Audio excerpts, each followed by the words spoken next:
என்னதான்ப்பா நடக்குது இந்த கதையில அப்படிங்கிற மாரி, நம்மளுக்கு தலைவலி வைக்கிறதுக்கு முக்கியமான வேலையா வச்சு, அது ஒரு எய்மா வச்சு கதைய கொண்டு போறாங்கன்னு நெனைக்கிறேன். ஸோ, இப்ப ராதிகா பேசுறதுல, அவங்க சொல்ற பாயிண்ட்ல நெறைய விஷயங்கள்ல நமக்கே ஒரு நியாயமா தான் படுது. ஆனா, கோபிநாத்துக்கு 50 வயசு ஆயிடுச்சு. இன்னமும் வந்து தான் மனைவியோட இருக்க பிரச்சனை, அதுவும் தன்னுடைய இந்த வீட்லருந்து டிவோர்ஸ் வாங்கி போய் புடிச்சு காதலிச்சு கல்யாணம் பண்ண மனைவிய எல்லார் முன்னாடியும் சண்டை போடக்கூடாது. ரூம்குள்ள போய் தனியா பேசணுங்கிற அளவுக்கு அந்த அளவுக்கு கூட ஒரு சின்ன அறிவு இல்லாம, எல்லார் முன்னாடியும் தாம் தூம் தாம் தூம்னு பேசிக்கிட்டு வந்து என்ன நிம்மதியா இருக்க விட மாட்டியா? அப்படின்னா நான் ஏன் நிம்மதியா இருக்கணும்? உங்க அம்மா, உங்க பொண்ணு எல்லாருமே என்ன அவமானப்படுத்துற மாதிரி பேசுறாங்க. நான் பார்க்க வந்தா பார்க்க விட மாட்றாங்க. ஹாஸ்பிட்டல்ல ஓவரா பேசுறாங்க. ஏதோ நீங்க புதுசா உங்கள கொண்டு வந்து ஹாஸ்பிட்டல்ல சேர்த்தாங்கதாவோ தங்கள தியாகி மாதிரி பேசுறீங்க. நான் கிளம்புறேன் அப்படின்னு இருக்கும்போதே ஒரு நெஞ்சு வலி வந்துருச்சு.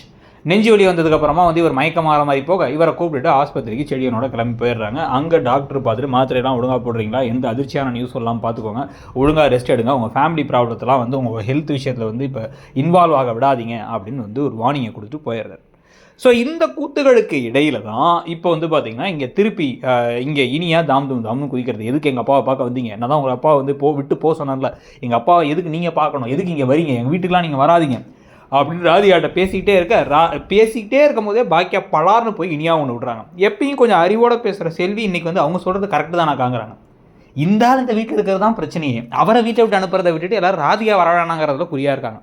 ஸோ இப்போ அழுதுகிட்டே இனியா போக இந்த சமயத்தில் வந்து வீட்டுக்குள்ளே அந்த ஈஸ்வரி என்ன பண்ணுறாங்க அப்படின்னா வந்து என் பிள்ளைக்கும் உனக்கும் டிவோர்ஸ் வாங்க சொன்னேன், டிவோர்ஸ்க்கு அப்ளை பண்ண சொன்னேன், எப்போ அப்ளை பண்ண போகிறாங்கிறாங்க. எதுக்கு இவங்க அப்ளை பண்ணணும்? ஏன் உங்கள் பிள்ளைகிட்ட சொல்லுங்கள் டிவோர்ஸ் அப்ளை பண்ண சொல்லி.